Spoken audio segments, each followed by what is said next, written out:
En su sentido psicológico, el término masa se refiere a un grupo de personas que han sido contagiadas mentalmente por una serie de ideas comunes. El individuo que ha sido poseído ideológicamente pierde su capacidad ordinaria de razonamiento. Ya no puede analizar, contrastar o cuestionar tales ideas. Estas toman el control de su psique y no puede pensar acerca de ellas. Las toma como mandatos que debe obedecer sin cuestionarlo. Las aptitudes intelectuales de los individuos se debilitan y, por consiguiente, se debilita también su individualidad. Los sentimientos y las ideas de todas las personas aglomeradas adquieren la misma dirección y su personalidad consciente se desvanece. Han sido transformados en una masa que los hace sentir, pensar y actuar de una manera bastante distinta de la que cada individuo sentiría. Las leyes de la lógica no ejercen ninguna acción sobre las masas. Este contagio, según Le Bon, se produce por sugestión. Cuando los individuos son expuestos apropiadamente a ciertas técnicas de sugestión, entran en un estado que se asemeja mucho a la fascinación de la hipnosis. Ante ciertos estímulos, reaccionarán de forma ciega e impulsiva, con una impetuosidad irresistible. Dentro de las masas, las personas estúpidas, ignorantes y envidiosas resultan liberadas de su sensación de insignificancia e impotencia, volviéndose poseídas, por el contrario, de una noción de poderío brutal, temporal pero inmenso. El individuo adquiere un sentimiento de poder invencible y de impunidad que le permite ceder ante los instintos que, de haber estado solo, hubiera forzosamente mantenido bajo control. El sentimiento de responsabilidad desaparece enteramente. Según Le Bon, quienes mueven los hilos, a quienes él llama los conductores de masas, utilizan el deseo para ejercer esta sugestión. Sirviéndose de sus medios propagandísticos, implantan imágenes en la mente de la población y usan el lenguaje de forma manipulativa. Poco a poco van fabricando las condiciones sociales para que una gran cantidad de individuos se unan en un mismo deseo, y lo deseen además de forma obsesiva, convirtiéndolo en una especie de objeto de adoración. Una vez que han logrado esto y la masa está formada, los ingenieros sociales señalan cuál es el obstáculo que les impide cumplir tal deseo, quién es el enemigo que se interpone entre la realidad actual y la realidad deseada, y apuntan hacia una solución simple y absoluta. Para producir una convicción en las masas es necesario, ante todo, comprender acabadamente los sentimientos que las animan, pretender compartir esos sentimientos y luego intentar modificarlos haciendo surgir, por medio de asociaciones rudimentarias, ciertas nociones eminentemente sugestivas. Las imágenes y las palabras, comunicadas con efusividad, de forma repetitiva y recurriendo a simplificaciones reduccionistas, crean esas asociaciones mentales. Mientras que el miedo prepara a la población para la mentira, el uso de la propaganda difunde desinformación y promueve la confusión con respecto a la fuente de las amenazas o la naturaleza de la crisis, ayudando a romper las mentes de las masas. El origen de la psicosis es siempre un grave problema, una amenaza tan peligrosa que suscita niveles de miedo y tensión social insostenibles. El gobierno fabrica este problema de forma oportunista, interviniendo psicológicamente en los individuos para inducir temor frente a un peligro inminente. Después agita ese problema utilizando un bombardeo propagandístico diseñado para confundir al individuo. Los medios de comunicación usados por el poder ofrecen información falsa, contradictoria o sin sentido, que lleva a un estado de confusión porque el individuo no puede abordarla de una manera racional y adaptativa, lo cual aumenta la susceptibilidad al miedo y la indignación. Hoy el arte del control mental está cerca de convertirse en una ciencia.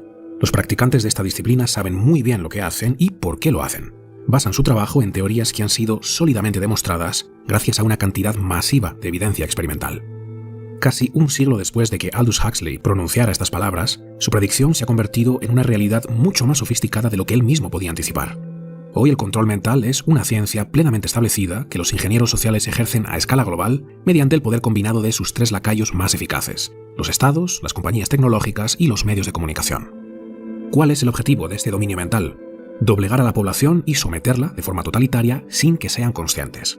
Los individuos, desconociendo que están siendo manipulados y que se dirigen hacia el abismo de la tiranía, renuncian voluntariamente a sus derechos y libertades sin necesidad de levantamientos armados. La trampa perfecta no es la que está muy bien escondida, sino la que parece un bello refugio. Lo que estamos presenciando actualmente es una nueva forma de guerra mundial donde ya no hay necesidad de invasión territorial porque se ha logrado algo mucho más eficaz: la invasión de las mentes. Es la llamada guerra de quinta generación, que se gana sin disparar una sola bala. Las operaciones psicológicas, la propaganda y la intromisión mental a través de la distorsión de la información y la manipulación de la percepción son las nuevas armas. De la oveja mansa vive el lobo. Sin embargo, el refuerzo negativo representa solamente una cara de la moneda. Dame televisión y hamburguesas pero no me molestes con las responsabilidades de la libertad, decía Aldous Huxley, que en su obra Un mundo feliz ofrece un planteamiento diametralmente opuesto al de Orwell. Los individuos quedan desprovistos de su individualidad gracias al suministro casi infinito de placer para los sentidos. Los totalitarios someten al individuo y aplastan su voluntad mediante una constante exposición al entretenimiento y el disfrute. Es el poder narcotizador del refuerzo positivo. El esclavo no sabe que es un esclavo, no ve inconsistencias ni razones para cuestionar su situación y ataca ferozmente a quienes tienen la osadía de reivindicar su soberanía individual.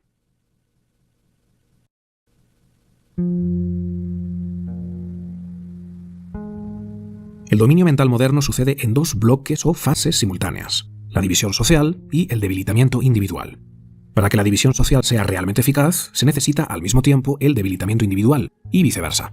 Así que estas dos fases suceden paralelamente, no hay una que vaya antes que la otra. Dentro de cada fase encontraremos diferentes técnicas de intervención psicológica cuyo objetivo principal es destruir la individualidad, entendida como la capacidad que tiene el individuo de pensar por sí mismo, tomar sus propias decisiones conscientes y convertirse en un benefactor de su familia, la sociedad y el planeta en su conjunto.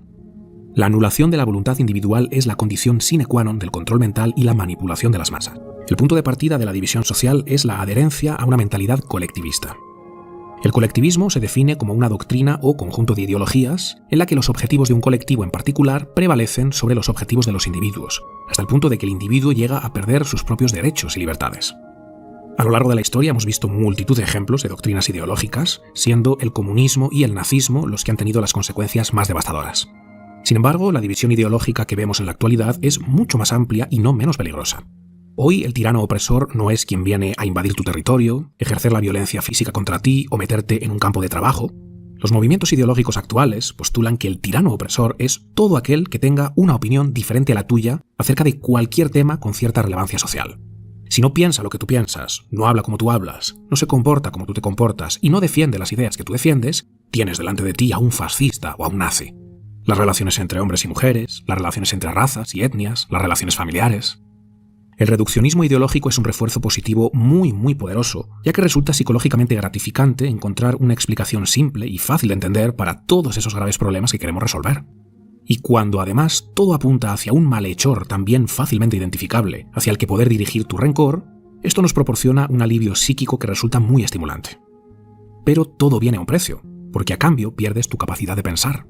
Tus funciones cognitivas superiores se anulan. El pensamiento crítico es un rasgo propio de la individualidad. Cuando te adhieres a una mentalidad de grupo y toda la realidad pasada, presente y futura puede explicarse en función de los dogmas y mantras de tu grupo ideológico, por definición estás haciendo todo lo contrario a pensar de forma crítica. Eres una marioneta en manos de quienes quieren usarte como peón para instaurar un régimen totalitario, mientras tú te crees un aliado de causas nobles que está construyendo un mundo mejor. La siguiente técnica de control mental dentro de esta rama de la división social es la deshumanización. Cualquier persona que se adhiere a una masa colectivista y se posiciona ideológicamente, acaba poniendo su atención allá donde sus ideas son defendidas, no donde son cuestionadas. Es natural que en nuestro día a día consumamos contenidos alineados con nuestra posición dentro del espectro ideológico. La mayoría de los medios de comunicación no independientes conocen perfectamente el perfil psicológico de su audiencia y saben muy bien cómo entregarles refuerzos positivos y negativos en su dosis correcta, esa mezcla de placer y miedo que nos aborrega. Bueno, pues una de las estrategias que constantemente utilizan es la deshumanización del colectivo enemigo. Tercera técnica, la censura. Cuando el poder censura a la población de forma aleatoria, se genera siempre una fuerte oposición social porque la censura es percibida como una injusticia. Los ingenieros sociales, conscientes de que ya no podían imponer la censura de la misma forma que se hizo en los regímenes totalitarios del siglo XX, descubrieron que la clave estaba en lograr que los propios individuos se censuren entre ellos. ¿Cómo se logra esto? Convenciéndolos de que la censura es el mecanismo que evita que el enemigo se salga con la suya y que su obligación moral es silenciar la opinión de los opresores. Si evitamos que los fascistas tengan voz, los venceremos. Si tú crees que lo único que se interpone entre esta realidad miserable que quieres cambiar y la utopía a la que aspiras son las ideas de tu grupo enemigo, impedir que el mundo esté expuesto a esas ideas tan horribles parece algo bueno, honesto y admirable. Cuando el enemigo trata de silenciarte a ti es un acto de intolerancia y fascismo, pero cuando lo haces tú es una prueba de tu gran sensibilidad y tu elevada categoría humana, la autocensura. Los individuos, sabiendo que todo lo que dicen y hacen está siendo sometido a escrutinio, se esconden para evitar ser cancelados. Como saben que cualquier opinión puede suscitar este acoso, no opinan. La comunicación social se rompe. Y romper la comunicación social es romper el pensamiento. la agenda del control mental trata de debilitar psicológicamente a los individuos para llevarlos a un estado de aborregamiento mediante el uso de múltiples técnicas, y a continuación vamos a ver las que seguramente sean las 3 más eficaces. La primera técnica de debilitamiento es la infantilización. Los niños están desprovistos de pensamiento crítico. El despertar del razonamiento lógico llega generalmente a partir de los 12 años. Cuando el poder trata a los individuos como criaturas de poca edad, se genera un fenómeno de sugestión psicológica en el que las personas que reciben esos mensajes tienden a una reacción propia de un niño, es decir, una respuesta desprovista de un sentido crítico y cargada de emoción. Dar predominancia al aspecto emocional frente a la reflexión causa un cortocircuito en el análisis racional que aplasta el sentido crítico de los individuos y abre la puerta de acceso al inconsciente para injertar ideas, deseos, miedos, temores, favorecer ciertas compulsiones o inducir comportamientos. La siguiente técnica de debilitamiento es la dependencia. Los individuos más dóciles y fácilmente manipulables por el poder son aquellos cuya supervivencia y bienestar dependen en gran medida del Estado. Un individuo que se siente capaz de lograr sus objetivos vitales y que, a pesar de que sabe que el mundo es un lugar cruel e injusto, sabe también que su integridad, su dedicación y perseverancia, su disciplina y su carácter son los factores diferenciales que inclinan la balanza a su favor, es un individuo con una voluntad individual vigorosa. Para debilitar a este individuo, el poder debe convencerle de que todos esos valores que acabo de enumerar son, de hecho, mentiras que los enemigos privilegiados usan para someterte. Debes creer que la meritocracia es una quimera supremacista y que el éxito, bienestar o satisfacción de las personas dependen siempre de factores y circunstancias que tú no puedes cambiar porque están completamente fuera de tu control. De esta forma te invitan a buscar el refugio del Estado. El poder y sus gobernantes te prometen darte todo eso que tú, pobre víctima desamparada, jamás serás capaz de obtener por mérito propio. Qué miedo salir ahí fuera, a ese mundo donde no tengo ninguna posibilidad, y qué placer saber que el Estado cuidará de mí. Por eso una de las características fundamentales de cualquier régimen totalitario es el estatismo y las redes clientelares. Deben crear un sector público cada vez más grande que se nutre de individuos deseosos de trabajar para el Kraken porque, para ellos, ese es el mayor logro al que pueden aspirar en sus vidas, la mayor hazaña que se sienten capaces de conquistar. Por supuesto que aquí no podemos incluir a todos los trabajadores públicos, ni mucho menos. Hay muchísimas personas admirables que tienen pasión por lo que hacen y que entran al sector público porque tienen un impulso genuino de ayudar a otros desde ahí. Pero cuando la entrada al sector público es el resultado de la mediocridad, el pensamiento conformista y el comportamiento sumiso, la cosa cambia. Quien acude al Estado con la única motivación de recibir un cheque porque no se siente capaz de construir su propio proyecto de vida significativo, es un individuo que ha sido debilitado y manipulado para sentirse de esa forma mediante el arma de la dependencia. Tercera técnica, hedonismo. Se trata de convencer al individuo de que el objetivo último de su existencia es la búsqueda de placer y la evitación de cualquier incomodidad o inconveniencia.